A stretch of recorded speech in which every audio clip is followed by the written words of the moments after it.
Bakit? Ang tagal nung Koreano eh.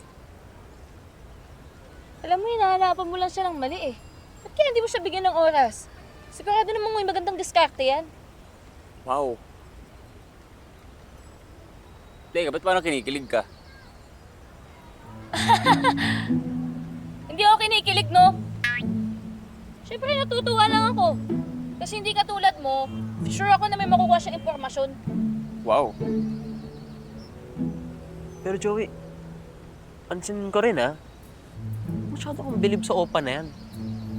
Dahil ba pogi siya, matangkad, maangas dahil magaling lumaban? Alam mo, huwag mo na pahirapan yung sarili mo. Kasi all of the above.